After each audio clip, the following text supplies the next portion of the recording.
মই বেছি দীঘলীয়া বক্তব্য নিদিওঁ, মাতটো বৰ ভাঙি আছে।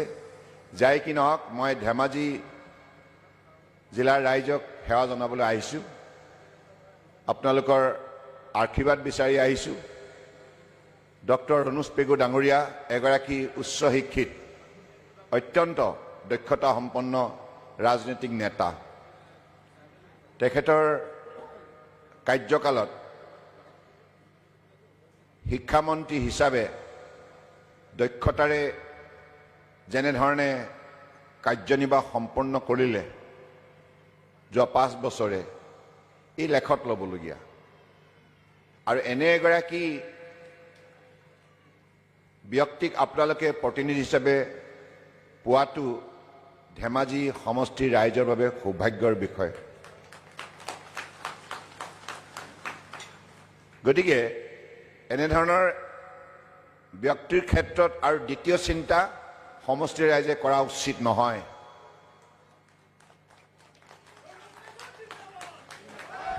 মই কি কৈছোঁ বুজি পাইছেনে? বেলেগ চিন্তা আৰু কৰিব নালাগে।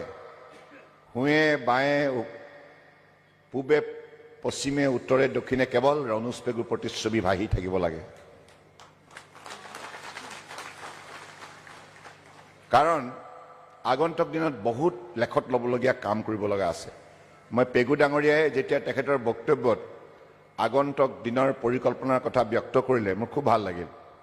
এখন বিশ্ববিদ্যালয়, ইয়াৰ আন্তঃগাঁথনি, যাতায়াত, যোগাযোগ, এইবিলাক মৌলিক, অত্যন্ত গুৰুত্বপূৰ্ণ, ৰাইজে বিচৰা বিষয়।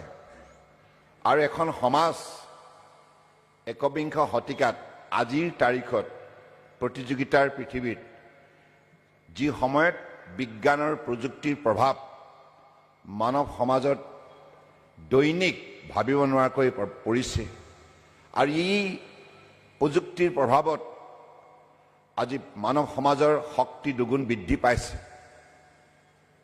গতিকে তেনে অৱস্থাত ধেমাজি জিলাখনক যদি এখন ভাৰতবৰ্ষৰ ভিতৰত উল্লেখযোগ্য জিলা হিচাপে ইয়াৰ পৰিচয় নিৰ্মাণ কৰিব লগা হয়, তেতিয়াহ'লে নিশ্চিতভাৱে শিক্ষাটো হৈছে প্ৰথম চৰ্ত। শিক্ষাৰ অবিহনে জ্ঞান আয়ত্ত কৰাটো অসম্ভৱ, আৰু জ্ঞানী লোকেহে সমাজত শক্তিশালী। গতিকে সেইবাবে জ্ঞান, প্ৰজ্ঞান, এই কথাবিলাক আপোনালোক সকলোৱে বুজি পায়। আৰু মোৰ এটা কথা ভাল লাগে, অসমৰ মানচিত্ৰত বৰাক ব্ৰহ্মপুত্ৰ পাহাৰ ভৈয়ামৰ এইখন অসমৰ যিমানকেইখন জিলা আছে, শিক্ষাৰ ক্ষেত্ৰত অত্যন্ত আগ্ৰহী, অধিক স্পৃহা থকা দুখন জিলা উজনি অসমৰ, দুইখনেই হৈছে ধেমাজি আৰু লখিমপুৰ। ডিব্ৰুগড় বিশ্ববিদ্যালয়ে যেতিয়া উপাচাৰ্যৰ লগত কথা পাতোঁ, ৰেজিষ্ট্ৰাৰৰ লগত কথা পাতোঁ, মই পঢ়ি থকা দিনৰ পৰাই ডিব্ৰুগড় বিশ্ববিদ্যালয়ে ছাত্ৰ ছাত্ৰী যদি 100 জন, তাৰে ভিতৰত 70 জন ধেমাজি আৰু লখিমপুৰৰ। ইমান ফ্ৰম সদাৰাইজ ভাৰতীয় জনতা পাৰ্টি দলটোৱে ক্ষমতাত অধিষ্ঠিত হোৱাৰ পাছত অসমৰ গোটেই সমস্যাৰ আজি মূল্যাংকন কৰিলে। আৰু আমাৰ মাজত আটাইতকৈ ডাঙৰ সমস্যাটো আছিল যাতায়াত, যোগাযোগ। আৰু আমি সকলোৱে এই কথাটো বুজি পাওঁ। আমাৰ মাননীয় প্ৰধানমন্ত্ৰী নৰেন্দ্ৰ মোদী ডাঙৰীয়াই খুব সুন্দৰকৈ এই বাক্যশাৰী বিশ্লেষণ কৰে। তেখেতে কয়, যাতায়াতৰ অবিহনে পৰিৱৰ্তন সম্ভৱ নহয়। Without transportation, there cannot be transformation. সঁচা কথা। মই লখিমপুৰত 1999 চনত ইয়াত লোকসভা নিৰ্বাচনত প্ৰতিদ্বন্দ্বিতা কৰিছিলোঁ অসম গণ পৰিষদ দলৰ হৈ। সেই সময়ত অৱশ্যে মই প্ৰতিযোগিতাত হাৰিছোঁ নিৰ্বাচনত, কিন্তু মোৰ সন্মান বচোৱা কামত দুটা সমষ্টিয়ে প্ৰধান ভূমিকা পালন কৰিলে। তিনিটা সমষ্টি আছিল, নাম নকলে বেয়া হ'ব, অপৰাধে চুব। এটা আছিল ধেমাজি, আনটো জোনাই, আৰু এটা মাজুলী। বাকী আটাইকেইটা সমষ্টিত হাৰিলোঁ, বৰ বেয়াকৈ হাৰিছোঁ। যাই কি নহওক, হৰা আৰু জিকা দুটাটো থাকি নহয়, যাই কি নহওক, সেই সময়ত মই যেতিয়া ভোট বিচাৰি ৰাইজৰ কাষ চাপিছিলোঁ, যাওঁতে যাতায়াতৰ অৱস্থা জৰাজীৰ্ণ আছিল। এঠাইৰ পৰা আন ঠাইলৈ যাওঁতে উখুৰা মুখুৰা ৰাস্তা, কেইবাবাৰো পাংচাৰ হৈছে, গাড়ী বেয়া হৈছে, মটৰ চাইকেলে গৈছোঁ, চাইকেলেৰে গৈছোঁ, খোজকাঢ়ি গৈছোঁ। তেতিয়াৰ পৰা মই দেখিছোঁ মানে এই অঞ্চলৰ ৰাইজ অত্যন্ত পৰিশ্ৰমী, কঠোৰ পৰিশ্ৰম কৰা মানসিকতা আছে আৰু দৃঢ়তাও আছে, মনোবলো আছে। গতিকে এইখন সমাজে সেই সময়ৰ পৰা যিখিনি মৰম চেনেহ এই অভাজনত দি আহিছে, মোৰ জীৱনত কেতিয়াও পাহৰা নাই আৰু নাপাহৰোঁ। গতিকে সেইকাৰণে নমস্কাৰ জনাইছোঁ। গতিকে সেইকাৰণে মই আজি সেইখিনি আস্থা আৰু বিশ্বাস লৈ আপোনালোকৰ সন্মুখত থিয় হৈছোঁ। আপোনালোকৰ শ্ৰীচৰণত কোটি কোটি প্ৰণাম জনাইছোঁ। আপোনালোকে ৰুণুজ পেগু ডাঙৰীয়াক আশীৰ্বাদ দিয়ক, সহযোগিতা কৰক, আৰু এইবাৰ নিৰ্বাচনত আপোনালোকে থিৰাং কৰক যে ৰুণুজ পেগু ডাঙৰীয়াক আগতেও আপোনালোকে জিকাইছে, কিন্তু এইবাৰ জিকাই পেলাই আপোনালোকে অসমৰ ৰাজনীতিৰ ইতিহাসত সোণালী আখৰে এটা অধ্যায় সৃষ্টি কৰক। 1 লাখ কিমান আছিলে বুলি ক'লে ভোটাৰ? 1,70,000 ভোট আছে। ইয়াৰ ভিতৰত কিমান ভোট দিব আপোনালোকে কওকচোন? কিমান দিব? হেই নহয়, বেছি দিব লাগিব। হা, কিমান দিব কওকচোন?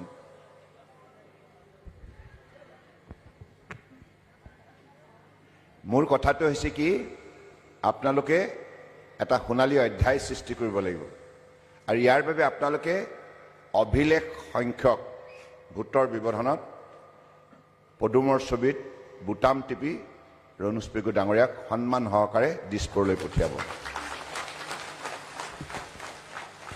গতিকে অসমৰ যিমান সংখ্যক আমাৰ প্ৰাৰ্থী আছে, সকলো প্ৰাৰ্থীতকৈ আটাইতকৈ বেছি ভোট পায় যিগৰাকী বিধায়কে বিধানসভাৰ মজিয়াত সৌগৌৰৱে প্ৰৱেশ কৰিব, সেইগৰাকী হ'ব ডক্টৰ ৰুণুজ পেগু ডাঙৰীয়া।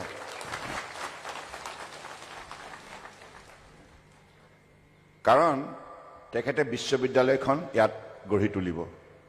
বিশ্ববিদ্যালয় বুলি ক'লে আপোনালোকে বুজি পাইছে কিমান গৰ্বেষণা হ'ব, দেশ বিদেশৰ মানুহ ইয়ালৈ আহিব, আৰু শিক্ষাৰ ক্ষেত্ৰত এটা নতুন পোহৰ, বৌদ্ধিক পোহৰ ধেমাজি জিলাৰ ৰাইজে অসমৰ মানচিত্ৰত, ভাৰতবৰ্ষৰ মানচিত্ৰত প্ৰদান কৰিব। জ্ঞানৰ পোহৰ, বৌদ্ধিক শক্তিৰ পোহৰ, বুদ্ধিমতাৰ পোহৰ। গতিকে এইবিলাক সাধাৰণ শক্তি নহয়, আৰু এইবিলাকৰ ক্ষেত্ৰত যেতিয়া পাৰ্গতালি দেখাব, তেতিয়াহে মানুহে এইখন সমাজক আটাইতকৈ পাকৈত সমাজ হিচাপে গ্ৰহণ কৰিব। হেল্ল', শুনিছেনে? গতিকে আপোনালোকক মই অনুৰোধ জনাইছোঁ যে সেই দৃষ্টিভংগীৰে আপোনালোকে এইবাৰ নিৰ্বাচনত অংশগ্ৰহণ কৰক। কাৰণ আমাৰ যিখন সংকল্প পত্ৰ, এইখন পত্ৰত আছে সুৰক্ষিত অসম, বিকশিত অসম, জয়াই অসম। এই সংকল্প পত্ৰখনৰ যোগেদি আমি কেইটামান বিষয়ত, 31টা বিষয়ত বিশেষভাৱে আগন্তুক চৰকাৰ গঠন কৰাৰ পাছত বিশেষভাৱে গুৰুত্ব প্ৰদান কৰিম, আৰু ইয়াৰ যোগেদি অসমত বসবাস কৰা প্ৰতিটো পৰিয়াল, প্ৰতিগৰাকী ব্যক্তি যাতে আগন্তুক দিনত সুস্বাস্থ্য অধিকাৰী হৈ থাকে, শক্তিশালী হৈ থাকে, সফলভাৱে জীৱনৰ বাটত অগ্ৰগতি লাভ কৰে। গতিকে এখন সমাজক শক্তিশালী আৰু সফল, সুস্থ কৰি ৰাখিব লগা হ'লে এখন চৰকাৰৰ দায়বদ্ধতাৰে, দায়িত্ব সহকাৰে কাম কৰাৰ নমুনা দাঙি ধৰিব লাগে।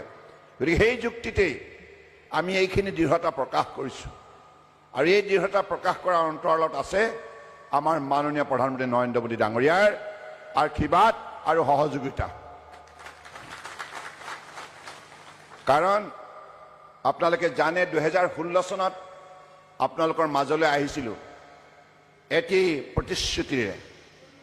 আমি কৈছিলোঁ যে চৰকাৰ গঠন কৰাৰ পাছত আমি খিলঞ্জীয়া লোকক মাটিৰ অধিকাৰ সাব্যস্ত কৰিব পৰাকৈ তেখেতসকলৰ হাতত মাটিৰ পট্টা তুলি দিম।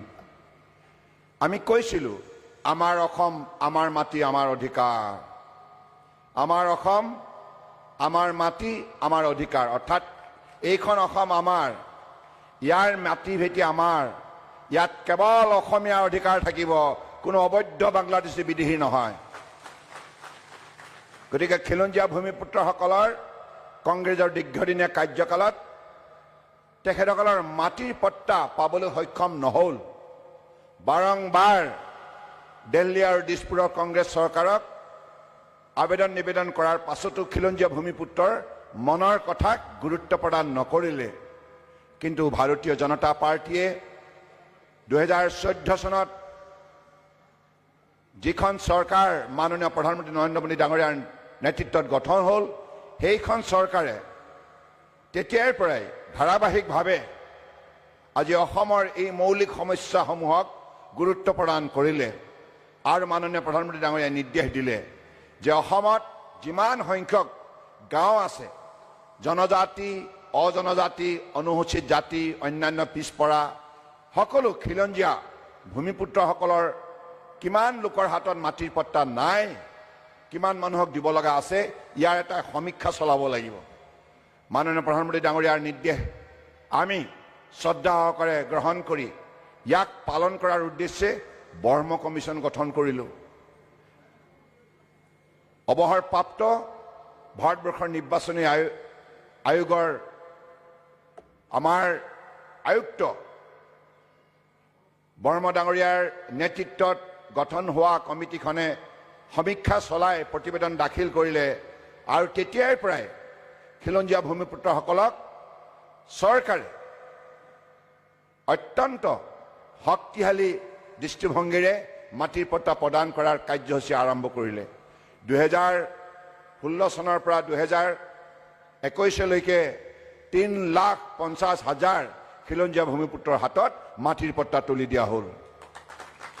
ইয়াৰ পৰৱৰ্তী সময়ত ডক্টৰ হিমন্ত বিশ্ব শৰ্মা ডাঙৰীয়াৰ নেতৃত্বত যোৱা 5 বছৰে আৰু 4 লাখ সংযোজন কৰি সৰ্বমুঠ বিজেপিৰ 10 বছৰৰ কাৰ্যকালত 8 লাখ খিলঞ্জীয়া ভূমিপুত্ৰৰ হাতত মাটিৰ পট্টা তুলি দিয়া হ'ল। এই মাটিৰ পট্টা তুলি দিয়াৰ প্ৰাক মুহূৰ্তত আমি সন্দেহযুক্ত অবৈধ বিদেশী দখলত থকা মাটি এটাৰ পাছত আনটোৰ অঞ্চলৰ পৰা তেখেতসকলক উচ্ছেদ অভিযান কৰি সেই মাটি আমি উদ্ধাৰ কৰিলোঁ।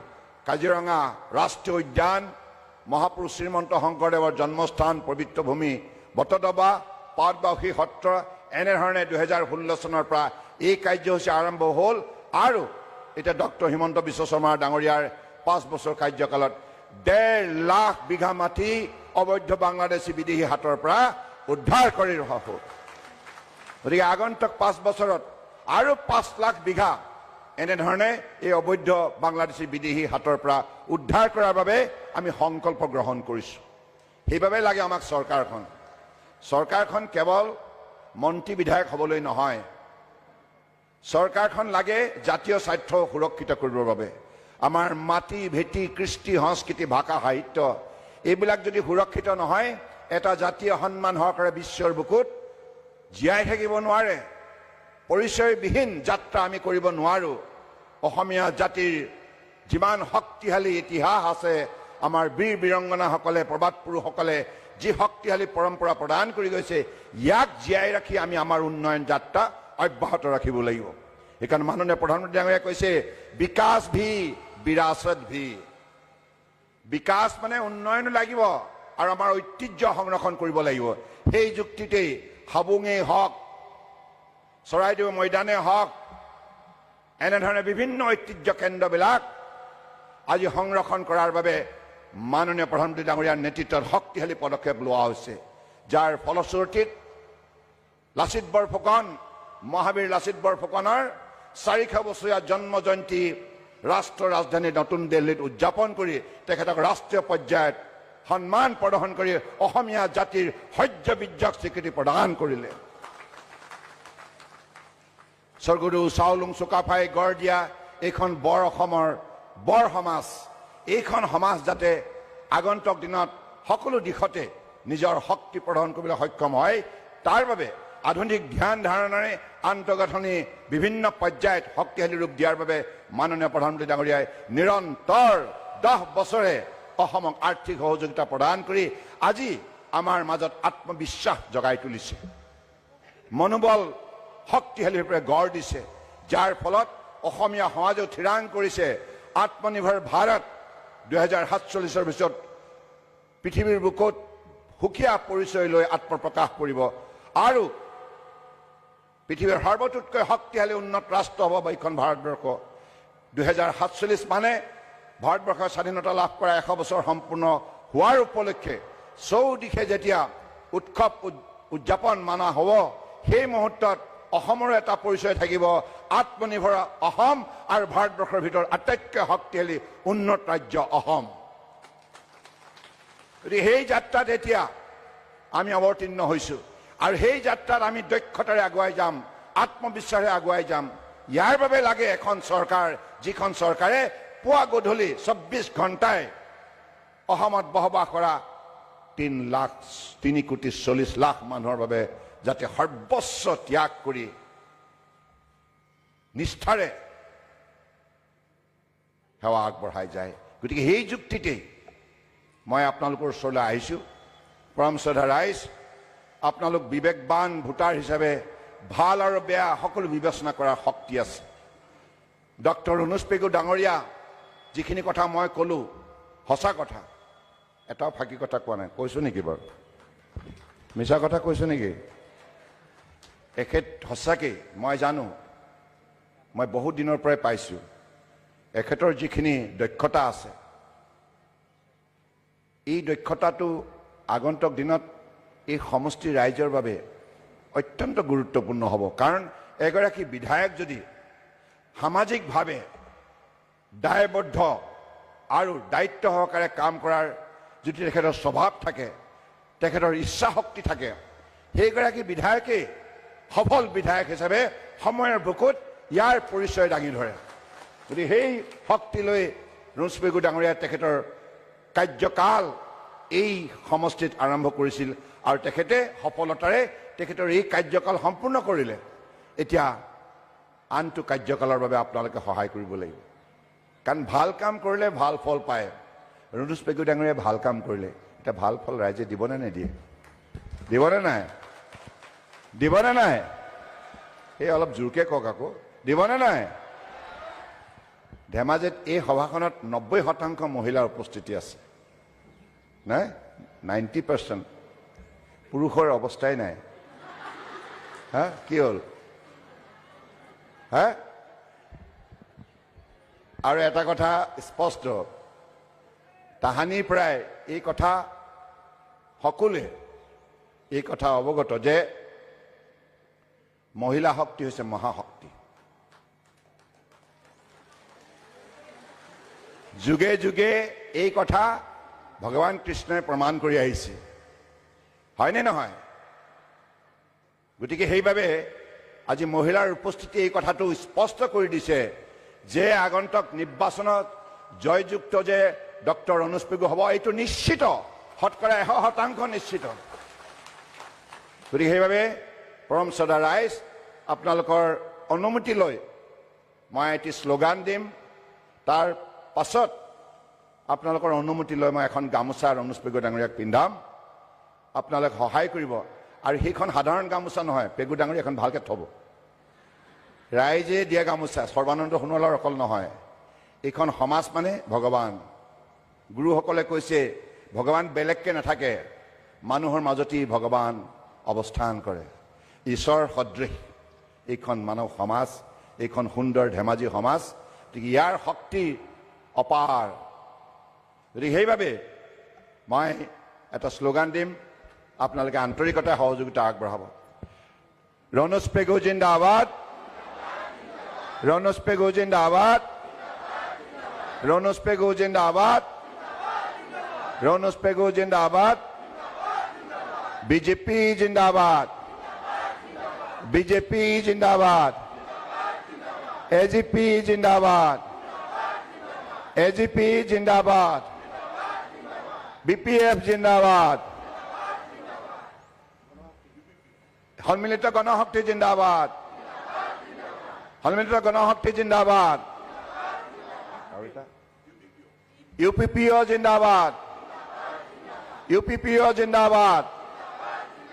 Bharat Mata Ki. Bharat Mata Ki. Joy Ai Akhom. Joy Ai Akhom. Joy Ai Akhom. Rise. আপোনালোকৰ অনুমতি লৈ মই আগতীয়াকে ৰণোজ পেগু ডাঙৰীয়াক অভিনন্দন জনাব বিচাৰিছো হবনে হবতো সক ভৰ দুপৰীয়া ঈশ্বৰৰ নামত আপোনালোকে কিন্তু এই প্ৰতিশ্ৰুতি দিছে ইয়াক কিন্তু কাৰ্যকৰী ৰূপ দিব লাগিব দেই হব